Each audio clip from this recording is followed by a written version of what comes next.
Estonians are Finno-Ugric people that have lived under foreign rule for most of their history since the Viking Age. The Baltic lands have been a battleground for German and Russian influence starting from the early Crusades. Although their nobles have been foreign-born, the common people have continued speaking the Estonian language and practiced an ancient tradition of oral storytelling, a runic poetry. It is a testament to this population's long-lasting heritage. In Estonian academic circles, there was growing interest to these poems during the turn of the 18th century. There was huge influence coming from Finland, where this progress of gathering folk heritage was started earlier than in Estonia, and large volumes of oral poetry was gathered in huge projects across the Finland. From these Finnish poems, a physician called Elias Lönnrot edited the Epic of Finland, Kalevala, that was first published in 1835. He blended the heroic tales, origin myths, spells, aphorisms that came from Stone Age to late medieval together. He changed the names and gave some extra lines here and there to make it look like there's a secret epic in these stories. It might seem disingenuous to us, but if you have read the actual Epic of Gilgamesh or are familiar with their work, then you also know that it was patched up from different oral tales to stone tablets 4,000 years ago, and the original source material comes from archaic oral stories. The final story of Gilgamesh seems patchy at times. It is not very different as a work of literature compared to Kalevala. Except in Kalevala, we know the original source material and the author. So why can't you read modern day epic? Because there is no mystery behind it. Like I mentioned earlier, in Estonia, the interest to oral poetry was also prominent, and there was a desire to make a nation-building epic in the similar vein of Kalevala. This was sketched out in 1839 already by Friedrich Fihlmann, but he perished to tuberculosis in 1850. Another physician called Friedrich Reinhold Kreutzwald formed the Epic of Kalevipoeg from small pieces of gathered oral tales. The book was very loosely based to the oral poetry, which Kreutzwald had only limited material to work with. But I think this makes the book much better than Kalevala, because he takes such great liberties with the source material. This book was eventual inspiration to start collecting the original poems while they still existed with the old folk of Estonia. But the aspect of nation building can't be undermined with this project, even though it is a great scientific curiosity of its own. Kalevala and Kalevipoeg gave the basic groundwork for nationalism because they proved that this peasant population has thrived on this land since archaic times. So the starting point is very different with these two epics. Lönnrot had the material and was very familiar with it. Kreutzwald didn't have this material, but still managed to create tour de force movement that saved the poetry being lost in the chasm of time. Kalevipoeg is a product of 19th century Romantic literature. It is a masterfully crafted book, and if you enjoy King Arthur tale, then this might be a book for you. I have read the first translation of this epic in abridged form, but I think I can give you a good deep dive into its context. About 1/8 of the text is original runic poetry that the peasant population of Estonia still practiced during its writing process. So let's take a deep dive to Kalevipoeg and let me try to explain the mythology behind it. The story is divided into 20 cantos, or songs if you prefer that term. Our main hero is a giant called Kalevipoeg. What does that name mean? It is a patronym. Our hero is called Son of Kalev. The epic tells us about his father Kalev in the first verses. He is a giant and he has two older brothers. One of them moves to Russia and becomes great merchant. Another one travels to Norway or Lapland and becomes great warrior. Quite unusual that the youngest brother would become the king or the leader of the household. In patriarchal kinship, it is always the oldest son that gets to keep the house, and the rest of them have to move out. But this is exactly what the author is looking for, meritocracy in leadership. Then we hear about the land of Estonia, where old widow gathers 3 bird eggs and hatches daughters for herself. From the hen and grouse egg are born the daughters Linda and Salme. Third egg comes from a crow, and from that a slave girl is born. Tough luck, but in folk tales, crow is an evil bird that brings bad luck. Why are you a slave? Because your family lineage starts from crow egg. It is a hereditary condition, apparently. Get back to work, slave. From the noble girls, Salme is the first one to get married, because she is a valuable hen. The sun and the moon come to propose her. She refuses both of them and decides to marry the stars instead. Isn't that interesting that domesticated chicken that represents human settlement is being joined to the stars? Star sky is the spiritual well for the animistic hunter-gatherers. May I make assumption that this is actual tale of two tribes joining together, or maybe a tale of nomadic tribe deciding to form a settlement? The name Salme and Linda is made up by the author, but the tale of the chicken maid marrying a star sky is an original poem, and one side character actually recites it briefly later in the book. The world being created from 3 eggs is also a creation myth of Baltic people that strangely seems to originate from Middle East. But from the third egg we got Linda. Linda is a grouse, another excellent bird that is easy to hunt and exploit. She gets many suitors, of course, and even she refuses the moon and the sun. Of course, Kalev flies there with his eagle, and now we have right material at our disposal, a giant and a hen. That sounds very prosperous origins for a noble family. In the second canto we get a brief glimpse of Kalev's home life with Linda. 2 sons are born, but Kalev still wants a third one, because he is the third born son also, and there is great prospects for the third son apparently. Kalev dies before the third son is born, and Linda weeps a lake and builds a burial mound so big that it forms a mountain. She gives birth to the son by herself and asks help from the thunder god Ukko. And now we have our main character with us, the third son, Kalevipoeg, or the son of Kalev. Now let's take a break and look back at the myths. First of all, most of these songs, like the main storyline, is a product of the author. The 3 eggs belong to the origin myth of the world, where world is formed from eggshell, or 3 eggshells of a bird, like I mentioned earlier. Number 3 is also numerologically very important to oral tales, and you will notice it appearing all over the epic. In the oral tales, only thing we know about the family line of son of Kalev is very limited. He does not have any other name than Kalevipoeg, which is a patronym. His father is Kalev, but who is this Kalev? From 6th century Anglo-Saxon poem, we have one line that Kalik is the ruler of the Finns. This man was probably the original Kalev, or Kalevi, that has received the title being unofficial forefather to both Estonians and Finns in some theories. The name Kalevi or Kalev appears in folk names for various phenomena in the star sky and nature. For example, the star Sirius is called Kalevala. That is the most prominent star in the northern sky that sits in the middle of the scene. And what do we know from his mother's line? Very little also. Well, she was apparently struck by a lightning while carrying the son of Kalev. So she gives birth to a giant with great strength after getting lightning bolt. Does that sound a little bit of Hercules to you? Well, this is why she prays for Ukko while carrying the son of Kalev in the book.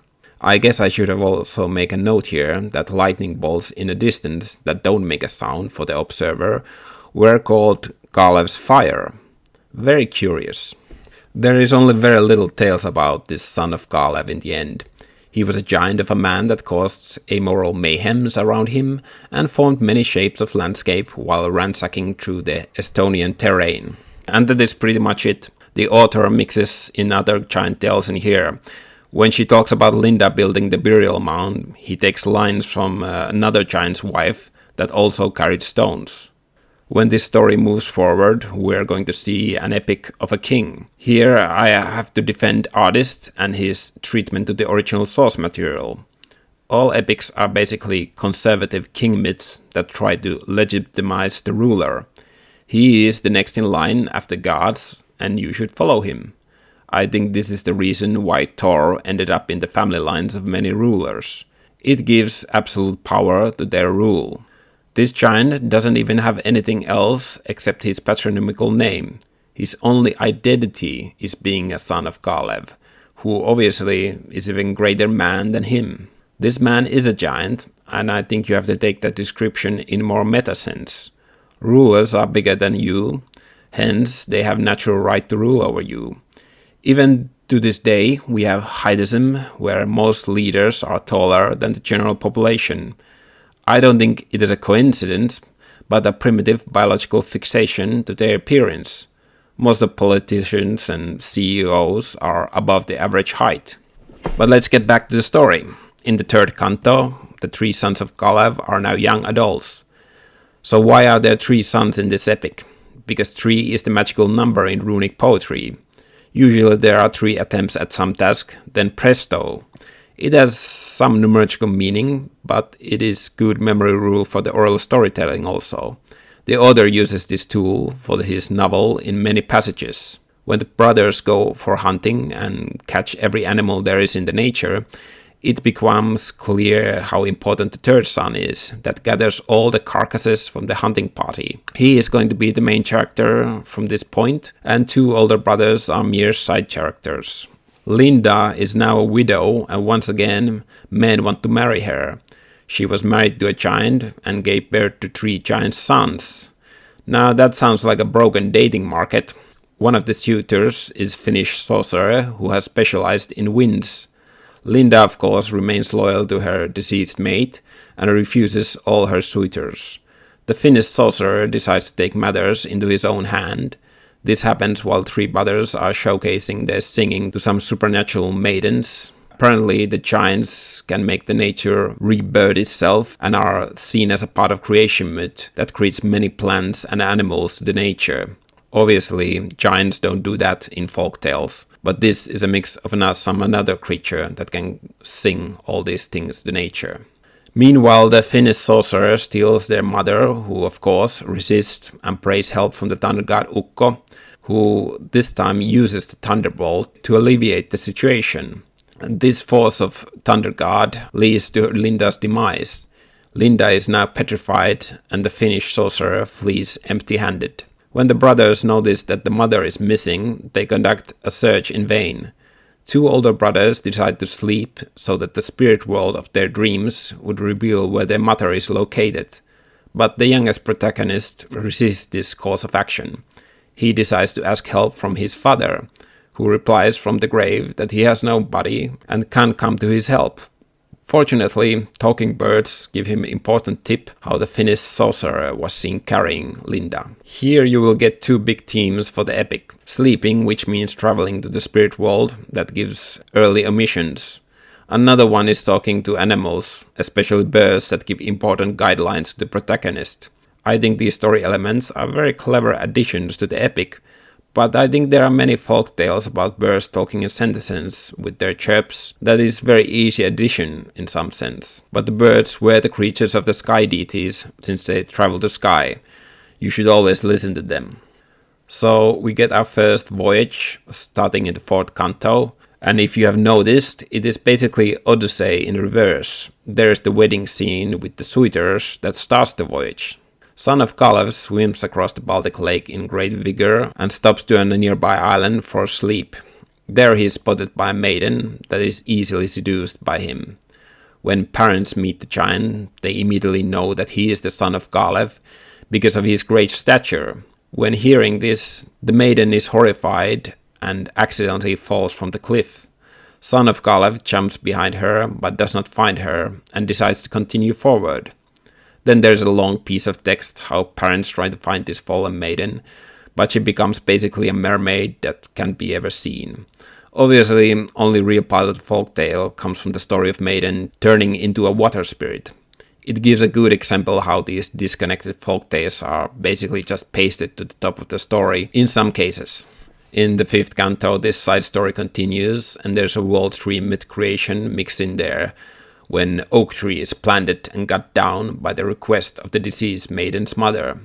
Meanwhile, son of Kalev meets the Finnish sorcerer, and here the author again takes line from other giant stories, when son of Kalev makes himself a club from a birch.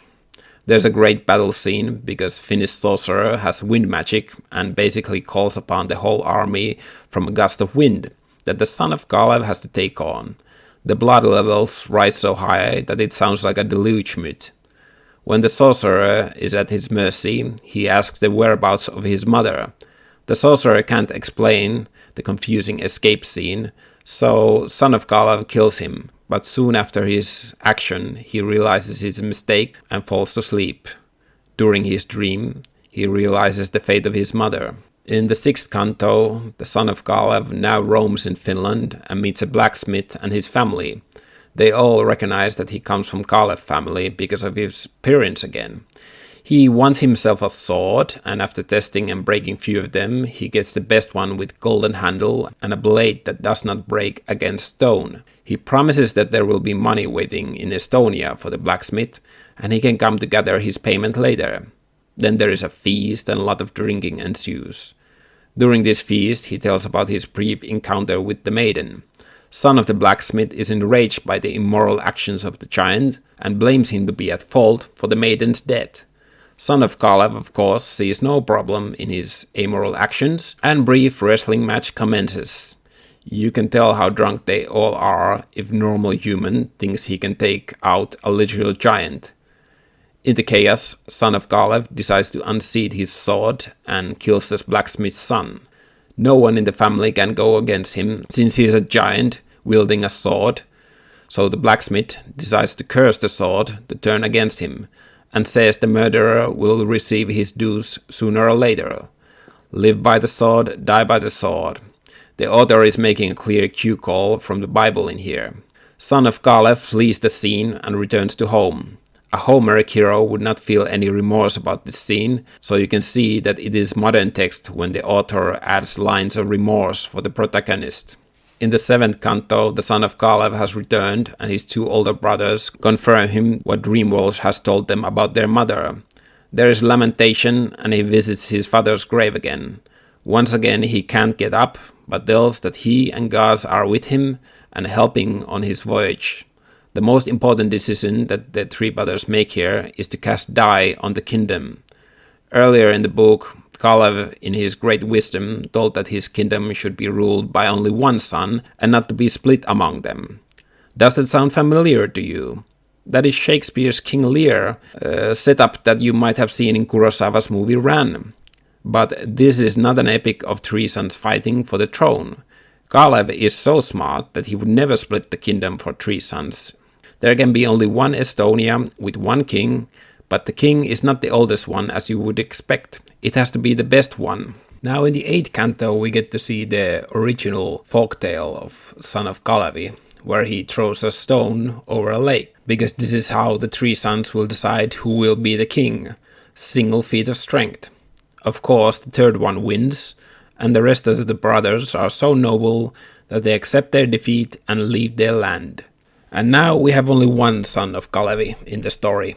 What is his first act as a king? To work on the land, of course. Here we get some snippets of the original folktales detailing farm work. After working with his horse, he falls asleep and his horse is eaten by the beasts of the forest. Then he wakes up from a horrible dream where wolves are eating his horse, and once again he finds out that dreams lead him to the truth. Of course, he kills all the beasts before continuing his power nap, but this time it is cut short by a messenger that brings a word about incoming war. This messenger is actually the overgod of Tara, Estonian pagan god. There in the dialogue we get quite nation-building speech from the son of Kalev when he tries to motivate his nation's people to fight in the war, and it underlines quite clearly how wars are lost with demoralization instead of battles. After this we get anonymous narration of the bridge leading to Finland and the messenger crossing it. This bridge leading to Finland is just folktale describing how the frozen Baltic Sea creates a land connection across the strait. There is quite a long section of the messenger bringing messages that feels somewhat loose, and it makes me think it is some sort of medieval poem or a nice stylistic choice from the author. Either way, this section of the messenger is actually my favorite part of the book.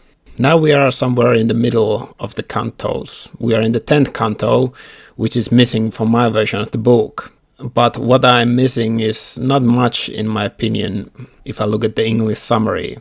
It is obviously a folklore tale of a Faust, or one version of it. Faust is a Germanic folklore from the late Middle Ages about Faust who makes deal with the devil. There are numerous versions of these tales all over Europe where peasants interact with the devil and they try to make deals with it. Most of the time they manage to trick the devil in a way that they manage to keep their soul and the material possession in the end. It is quite different tale to the Faust written by Goethe. There are some side characters introduced in this missing canto, but they are not that important in my opinion. And I was not gonna talk about them during this video either, because it would just make it much more longer. But let's move to the 11th canto. We get more physical labor from the son of Kalev as he is building a fortress to protect the coastline. Where did he get this idea to build a fortress here?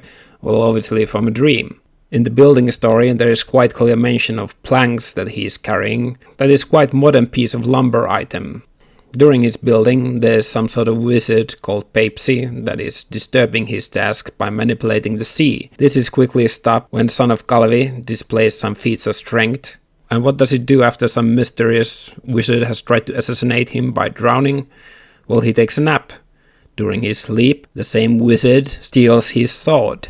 The sword is quite heavy, and the wizard drops it into a river and tries to use water magic to rise it, but it does not work. So the wizard decides to flee the scene. Once the son of Kalev wakes up, he notices that he's missing his sword. He tries to call for it.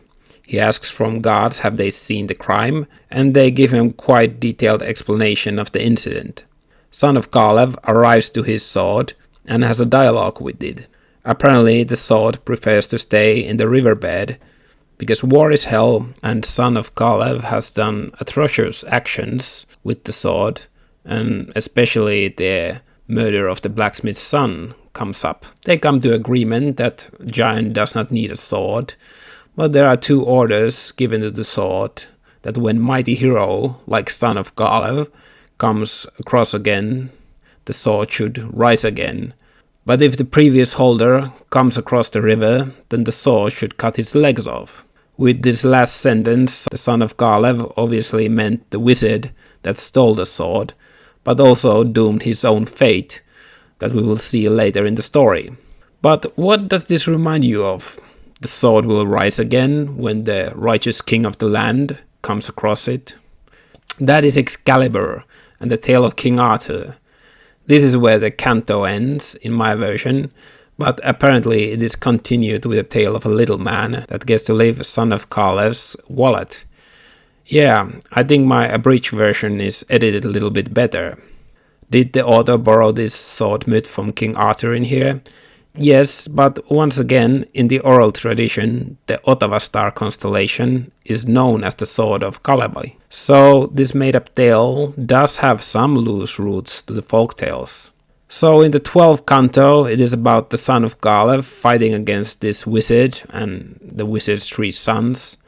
Battle is a stalemate, as son of Kalev just breaks the planks one after another against the sons. Then a hedgehog aids our hero by giving a vital tip and tells him to strike with the planks sideways. This works, and as a reward, Hedgehog receives some moss to cover himself that grows into a thorny armor. What is original part of the folklore in this tale? Obviously the story of a hedgehog receiving its weird appearance. Oh, and the little man inside his wallet died during this battle if you really cared about him at all. This again is missing from my version of the book, and also the part where he falls asleep to 7 weeks and has a dream sequence. What I'm also missing are the next 3 cantos. There the son of Kalev decides to travel to hell and defeat the devil. No big deal, that is quite small opponent to meet. I'm sure I'm not missing anything. So I can't comment on this part of the text, but let me explain you quite interesting facts about giants and devils. They have basically synthesized together in peasant tales. You might have 2 versions of a tale where giant and devil switch place with each other. You will also see this in place names, where rock formations made by giants have turned into feats of the devil. The afterlife concepts of pagans, the underworld of shadows, it has also transferred somewhat to a Christian hell concept. But let's jump ahead for his next voyage and do a small speed run of this epic, because I think this is the point where we get same themes of fighting and voyage motive being used little too redundantly, in my opinion. At this point, I should mention that there is not much heroes in the Estonian runic poetry like in Finnish poetry, although the material is around 50% similar in the tales, and both come from Finno-Ugric cultural sphere. There is a lot of bloodshed and adventures in this epic that are missing from the poetry that was sung by women in harsh feudal societies. If you compare that to Finland, where peasants were more free and poet singers were also males, has this erased some masculine heroes from the oral tradition? I don't know, but knowing what I know from female psyche, I doubt that they would abandon these wild alpha males from the folklore. So what is the next voyage for the son of Kalev after visiting afterlife? Well, voyage to Ultima Thule, the far north. Why? Because he has not been there. There are again sorcerers in there, but this time he recruits one named Varak for his side. There's a nice meta part where Varak's daughter is singing the tale of hen's egg and suitors, where she inserts the son of Kalev's name after seeing him enter the building. The final destination of this journey leads the son of Kalev and his party to afterlife. Well, actually, son of Kalev of course goes alone to the afterlife, because no one can follow him. In these cantos, I can say that the afterlife maintains a lot of the themes of pagan underworld very well. There is a lot of feats to be done to enter this hidden world. During his time in there, son of Kalev steals a treasure, kills a sorcerer that had drank a cabbage soup from his party. This is the second trip to afterlife that mixes a lot of unrelated folk tales, but creates quite nice dungeon crawling adventure for the reader, and we get to meet his late mother in her shadow form. But the original motive to the venture into afterlife is an actual folk tale about gnome drinking cabbage soup. Think about that. Would you follow a wizard that is disguised as a gnome to afterlife just because he has eaten a pot of your cabbage soup? I don't know about that. Well, anyway, during this journey, the most notable lines are son of Kalev agreeing that he has done unjust acts to others and laments about his violent behavior. I think this is why in the last canto he is known as Kalev instead of son of Kalev. He really matures during this journey. And now we are in the last two cantos. Kalev's city has been finished while he was struggling in the maze of afterlife. While everyone is celebrating, the wizard Varak, that joined Kalev's party during his last quest, asks to take a book of wisdom for his reward that is located inside the new castle. There's a lot of dismay to this action, but Kalev gives his late father's possession away, and Varak disappears back to Lapland with it. What is this book in this tale supposed to represent?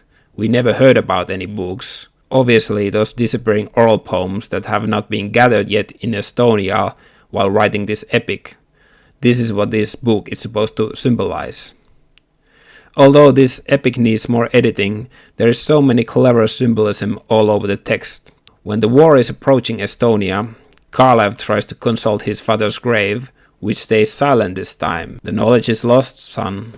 To squeeze more legend in there, there is of course treasure that is buried before the impending war. Here we get great nation building again. There are men of iron, who almost sound like technologically superior plate armor carriers. These are of course Teutonic Knights, the Germans, the Catholic Crusaders. The author's name is German, Kreutzwald, but he is Estonian in his origin. His parents were serfs to estate of Kreutzwald, hence he is carrying that name, like many other Estonians that lived under serfdom. There was no particular love to the Prussian feudal lords, if you can imagine that. The war story also depicts another bunch of opponents who are obviously the Russians. another neighbor that is not very highly regarded, if you can imagine that. He wins the war, but loses his dear companions. He decides to abdicate from his throne and become a prophet-like wanderer. During his self-exile, he is tempted by the Man of Iron, who he disposes in Looney Tunes fashion, leaving big holes to the ground where the Man of Iron landed after his punches. Finally, he crosses the body of water that happens to contain his old murder weapon. The sword keeps its oath and cuts Kalev's legs away. He gets to heaven, but his father and god Tara decide that this man, with his strength, would be bored here, and he needs to be put into work. So he is sent to hell again, where he wrestles with the devil and demons, and keeps them under lock and key. What a king. Even in afterlife, he is guarding the Estonians. Here the tale ends. Let me quote a verse from the English translation. When all splints at both ends will burst forth into flames, and when Kalev will come home to bring his children happiness. So once again, the story of rebirth is left in the final lines of the epic. These lines are adapted to the Estonian Declaration of Independence. Imagine that. This fictional tale has crushed the boundaries of reality and created a nation state.